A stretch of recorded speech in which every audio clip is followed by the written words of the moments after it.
개인이든 아니면 조직이든 문제가 생기면 사람들은 그 문제가 왜 발생했는지 원인을 찾게 되고 그 다음에는 그 문제를 해결하기 위한 대안을 선택한 다음에 대안을 실행하고 그 결과가 어떻게 나왔는지 피드백을 합니다. 사람들이 이 과정을 의식을 하고 있든 의식하지 못하든 혹은 이런 과정이 있다는 것을 알든 알지 못하든 대체적으로 사람들은 배웠든 안 배웠든 이런 과정을 통해서 문제들을 해결해 나간다는 거죠. 예수님께서 십자가에 못 박히신 이후에 상실감과 두려움 속에서 사람들을 피해서 숨어들었던 제자들은 오순절 성령 강림 이후에 다시금 세상 밖으로 나왔고 예루살렘 교회는 빠르게 성장하기 시작했습니다. 하지만 부흥과 함께 교회 안에는 다양한 문제들이 발생하게 되었다는 거죠. 급격하게 성장하던 초기 예루살렘 교회가 마주했던 문제 가운데 하나는 교회 내부에서 일어나고 있는 원망과 갈등의 문제였습니다. 1절 보겠습니다. 사도행전 6장 1절 말씀 함께 봅니다. 시작.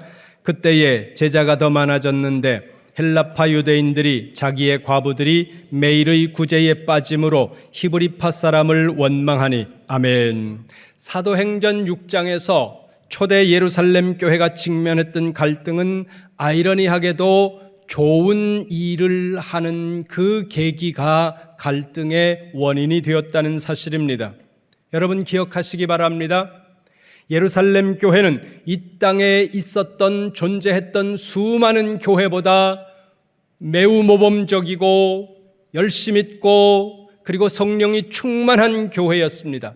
급속하게 성장을 해나가던 교회였고 이 땅에 존재했던 교회들 가운데 이 교회만큼 빠르게 성장했던 교회는 없었다는 거죠. 성령의 역사하심이 강력하게 임재하셔서 교회를 이끌어 나가고 있는 그런 교회였는데 뿐만 아니라 성도들의 삶 역시 획기적으로 변하고 거룩하고 신실하고 그리고 선한 삶을 살아가는 삶에 있어서도 그 어느 교회 성도들보다 월등한 교회였다는 거죠. 그런데 지금 이 선한 일을 하는 구제를 하고 있는 이 일로 말미암아 교회는 시험에 들었다는 것입니다. 여러분 잊지 마시기 바랍니다. 이 땅 어디에도 완벽한 교회는 없다는 것입니다. 존재하는 모든 교회 가운데 아주 완벽한 교회를 찾는다는 것은 그것은 불가능한 일이라는 거죠. 어느 교회든 어려운 문제들이 있고 어느 교회에서든 사람들은 시험에 든다는 겁니다. 그렇기 때문에 교회를 위해서 우리가 생각해야 할 것은 교회가 시험이 들었을 때 무슨 교회가 저래 이렇게 생각하는 것이 아니라 교회가 시험이 들었다는 것은 내가 할 역할이 있다는 거예요. 적어도 그 교회를 위해서 기도하고 그 교회를 위해서 헌신할 수 있는 그런 기회가 우리에게 생긴다고 하는 사실을 여러분들이 기억하시기를 바랍니다.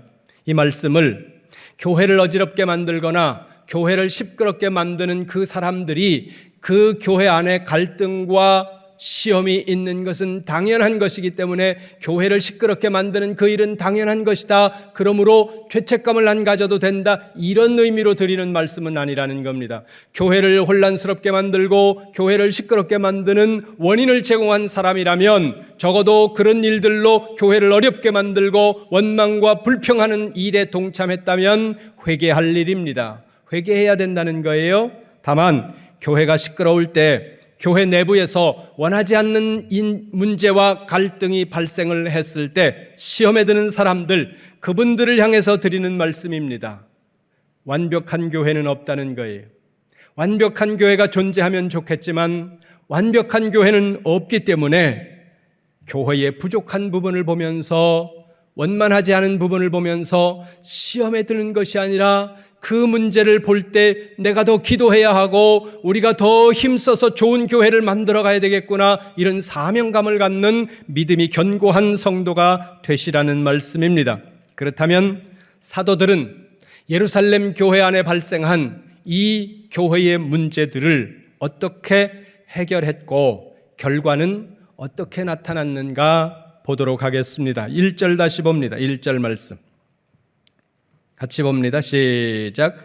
그때에 제자가 더 많아졌는데 헬라파 유대인들이 자기의 과부들이 매일의 구제에 빠짐으로 히브리파 사람을 원망하니. 아멘. 보세요.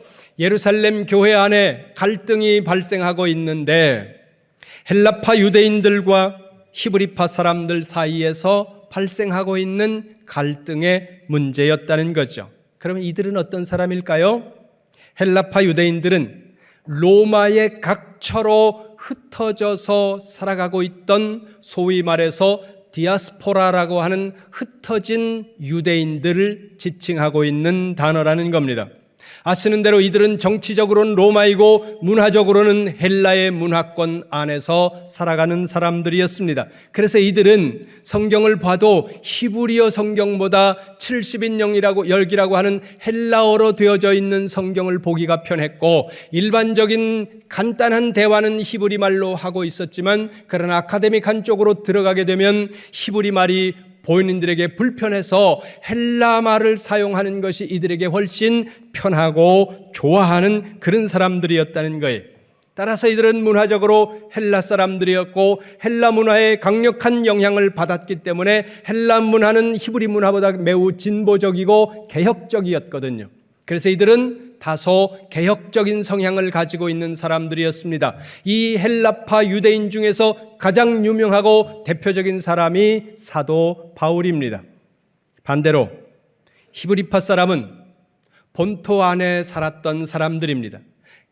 그 예루살렘, 팔레스틴 안에서 오랜 동안 대를 이어서 살고 있었던 이들인데, 문제는 아이러니하게도 이들 역시도 히브리어보다는 아람어를 주로 사용했다는 것입니다. 이들은 조금 보수적인 사람이었습니다. 그리고 히브리어를 사용하지 않았다는 점에서 보면 헬라파나 유대파나 거의 히브리파나 거의 비슷비슷한 사람들이에요. 아람어를 사용하고 있었기 때문에. 그런데 이 히브리파 사람들은 본인들이 본토에서 살고 있었기 때문에 조금 더 자기들의 어떤 기득권 내지는 자신들의 정통성에 대해서 우월감을 가지고 살아가는 그런 사람들이었다는 거죠. 따라서 같은 히브리인이었지만 이들에게는 매우 문화적인 이질감이 있었습니다. 히브리 문화와 헬라 문화라고 하는 이 다른 문화로 말미암아 사람들 사이에 갈등이 일어났다는 거죠. 이민사회를 잠깐 경험하면서, 잠깐 가서 살면서 참 어려운 문제다 하는 것들을 발견하게 되는데요. 이민사회를 이렇게 들어가서 보니까 사람들은 한국 사람이에요. 말도 한국말을 해요. 그런데 그 이민자들의 2세들, 1.5세들 이런 사람들은 거기서 태어나서 영어가 더 편하고 이런 사람들인데, 이제 어떤 문제가 생기느냐 하면 사람이 한국 사람이에요. 생긴 게. 그러니까 한국에 있다가 저처럼 유학을 간 사람들은 당연히 사고를 한국적으로 하는데, 그 사람들은 우리와 똑같이 생겼는데 사고가 우리와 다르게 한다는 거예요. 미국적인 사고, 호주적인 사고, 영국적인 사고 이렇게 하다 보니까 되려 외국인들보다 더 갈등이 일어나는 경우들이 많습니다. 왜냐하면 외국인은 외국인이라는 걸 전제해요. 넌 외국인이니까, 그러니까 날 잘 이해 못할 수도 있어. 이걸 전제하는데 외국에 살고 있는 그 나라의 영주권, 그 나라의 그 시민권을 가지고 있는 사람들 완전히 그 나라 사람이거든요. 혈통은 한국 사람이더라도. 그런데 모습이 코리안이니까 나와 같은 생각을 할 거라고 상상을 한다는 거예요. 그래서 더 갈등이 일어나더라는 거예요. 가정 안에서, 교회 안에서, 직장 안에서, 공동체 안에서 그런 갈등이 일어나더라는 거예요. 오늘 이들도 헬라파, 히브리파 완전히 문화가 다른 거예요. 오랜 시간 동안을 그렇게 살아왔기 때문에 그들은 다른 이질적인 문화 속에 있었기 때문에 갈등이 일어날 수밖에 없었다는 거죠. 여러분, 1절 뒤쪽을 보세요. 그런데다가 이 우월감을 가지고 있었던 히브리파 사람들이 차별을 하는 거예요. 어떻게 해요? 그 1절 중간 뒤쪽을 보세요. 매일의 구제에 헬라파 과부들이 빠졌다는 거예요. 차별을 했다는 겁니다. 여러분, 교회 안에서 차별이 없도록 힘써야 됩니다. 저도 차별 없이 대하도록 굉장히 조심을 하지만 사람들이기 때문에 완벽하게 객관적인 존재는 세상에 없습니다. 사람들은 어느 쪽으로 조금씩인가는 치우친다는 거예요. 그러나 그 치우치지 않으려고 나름대로 애를 쓰고, 그리고 끊임없이 내가 치우치지는 않는가 이것을 점검하기만 해도 좋은 사람일 수 있죠. 자기가 선호하는 사람을 향해서는 관대하고 자신이 선호하지 않는 사람을 향해서는 관대하지 못한 매우 편파적인 이와 같은 마음을 가지고 있는 것이 사람입니다. 이 좁고 편파적이고 편협하고 편견을 가지고 있는 우리가 잘못하면 예수님께서 피 흘려 세우신 예수님의 몸된 교회를 갈등과 혼란 속으로 빠뜨릴 수 있다는 사실에 우리는 경계심을 가져야 된다는 거예요. 자신이 원하는 일 혹은 자신에게 유익한 일을 위해서는 온갖 합리적인 이유를 들어서 나름대로 포장하고 있지만 다른 사람들은 압니다. 자기가 편한 쪽으로 이야기하고 있다는 것을. 그런 거로 여러분, 우리가 치우치지 않도록, 차별이 없도록, 그리고 객관성을 유지하기 위해서 부단히 애써야 하고, 그 차별을 교회 안에서 사람들이 느끼지 못하도록 만들어가는 일에 힘써야 된다는 거죠. 예루살렘 교회는 안타깝게도 그 갈등과 차별을 극복하지 못하고 문제 속으로 교회가 빨려 들어가고 있었습니다. 1절 중간 뒤쪽을 보세요. 매일의 구제에 빠졌다는 거예요. 이게 발판이 되었고 이게 도화선이 되었습니다. 유대인들은 원래 금요일이 되면 구제를 합니다. 사람들이 금요일이 되면 거리를 다니면서 동네를 다니면서 모금을 하고 여러 가지를 이제 이 도네이션을 받습니다. 그리고 그걸 가지고 해가 지는 저녁 때가 되면 사람들에게 안식일이 되기 전에 안식일 날 먹을 수 있도록, 그들이 문제가 생기지 않도록 해가 지기 전에 그것들을 나누어 준다는 거죠. 매주 금요일 날이 되면 사람들은 거리를 다니면서 노래를 하기도 하고 북을 치기도 하고 요란한 소리를 내기도 하면서 이제 우리가 구제를 한다는 그 일들을 알리면서 구제에 동참하도록 사람들이 만들었습니다. 그런데 무슨 이유에선지 매일의 구제가 진행되고 있었다는 거죠. 그러면 왜 매일 구제가 진행되고 있었는가? 이 부분에 대해서는 설명하지 않고 있습니다. 어찌됐든 그 구제가 문제의 발단이었다는 것입니다. 왜요? 누군가 원망하는 일이 발생했기 때문입니다. 여러분, 누가 원망을 합니까? 받으려고 하는 사람이 원망한다는 거예요. 받는 사람이 원망한다는 거예요. 주는 사람은 원망하지 않습니다. 그래서 사도행전 20장 35절에 이렇게 말씀합니다. 주께서 친히 말씀하신 바 주는 것이 받는 것보다 복이 있다. 왜 주는 것이 받는 것보다 복이 있다고 말씀하실까요? 받는 사람은 늘 원망합니다. 내가 원하는 만큼 못 받았고 내가 생각하는 것만큼 공평하지 않고 내가 필요로 하는 것만큼 주어지지 않기 때문에 받는 사람은 언제나 원망한다는 거예요. 사랑이 되었던 물질이 되었던 관심이 되었던 무엇이 되었던 받으려고 하면 원망이 생긴다는 거예요. 그러나 주는 사람은 원망이 없다는 거예요. 그래서 여러분, 주는 사람이 행복한 겁니다. 왜요? 원망과 불평에 빠지는 그 죄를 범한 데다가 원망과 불평이 우리의 마음속에 있는 순간 우리는 행복할 수 없다는 거예요. 그래서 주님 말씀하세요. 받는 사람이 복이 있는 게 아니라 주는 사람이 복이 있는 거야. 그러면 이런 질문이 생겨요. 헌금을 많이 하거나 혹은 다른 사람들을 위해서 구제를 하는데 그런데 원망하는 사람은 뭡니까? 그런 사람들 중에서도 원망하는 사람들이 있거든요. 그것은 진정으로 주고 진정으로 드리지를 못하기 때문이라는 거예요. 내가 무엇인가를 주었기 때문에 마음이라도 칭찬이라도 무엇인가 사람들의 반응이라도 기대하고 있다는 거예요. 기대한다는 것은 뭐예요? 진정한 드림과 진정한 줌이 아니라 무엇인가를 기대한다는 것은 매매이고 빼앗기는 것이라는 거예요. 그런 거로 내가 했습니다. 무엇인가 서운함이 있습니다. 진정으로 못한 것이라는 거예요. 사람들의 칭찬을 기대하고 인기를 기대하고 누군가의 박수를 기대하고 그러고 있다면 내가 많이 준다고 생각하고 있지만 사실은 참된 줌과 헌신과 드림을 못하고 있는 사람이라는 거죠.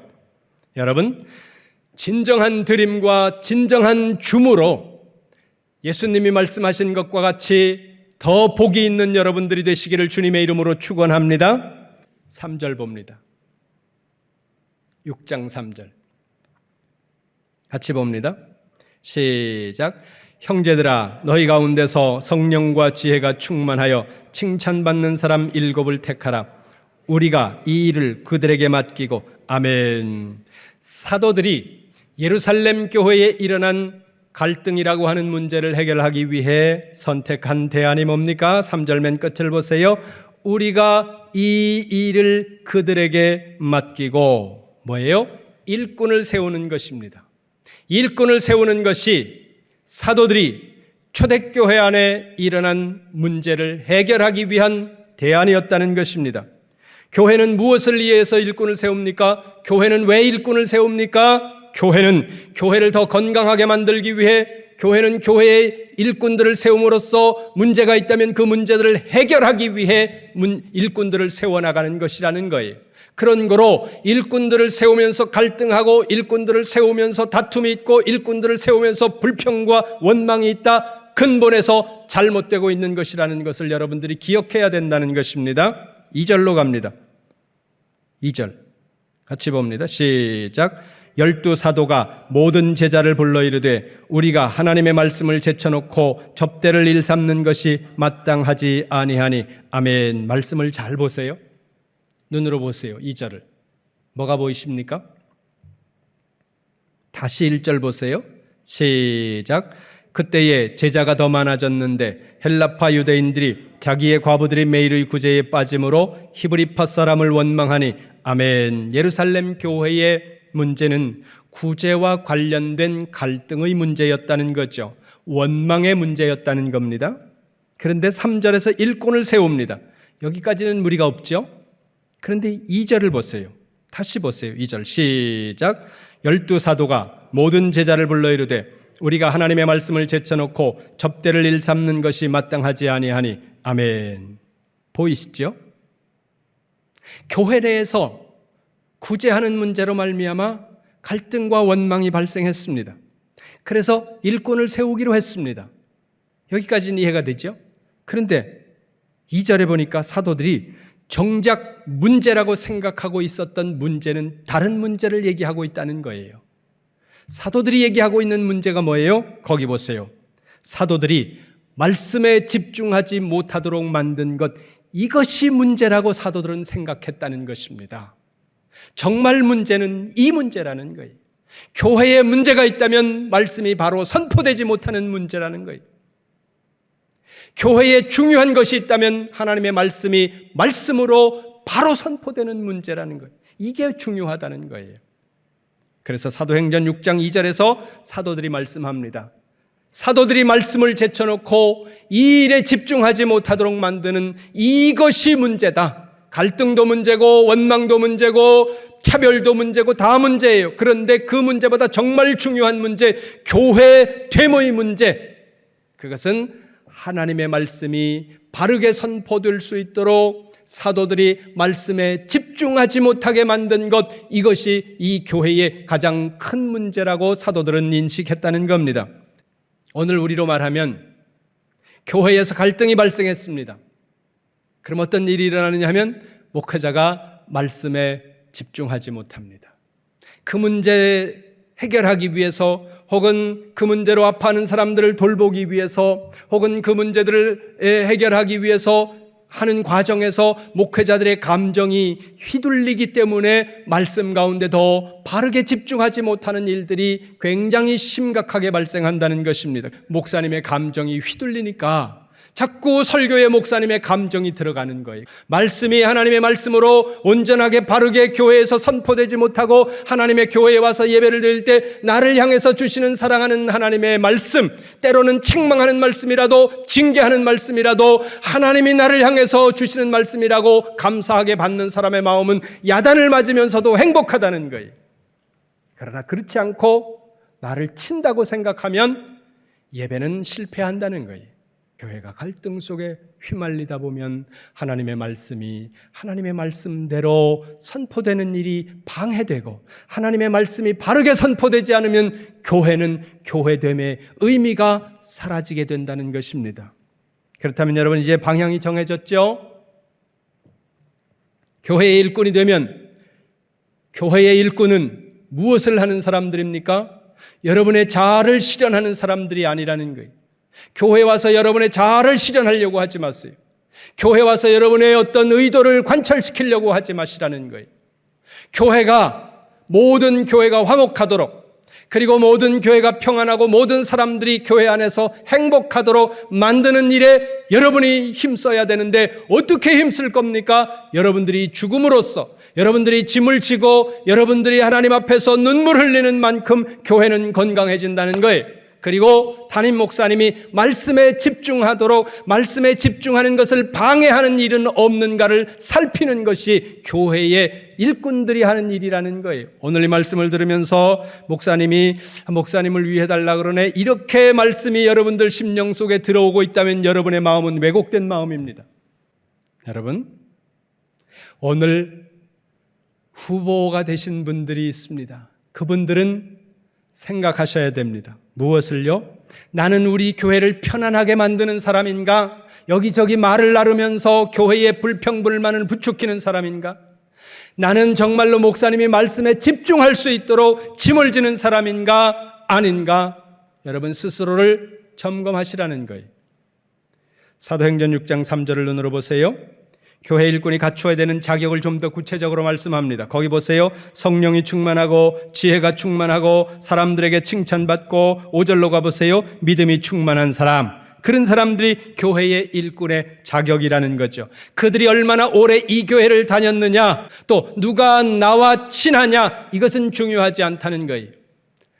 성령이 충만하고 사람들에게 칭찬받고, 특별히 여기 보니까 사람들에게 칭찬받아야 된다는 거예요.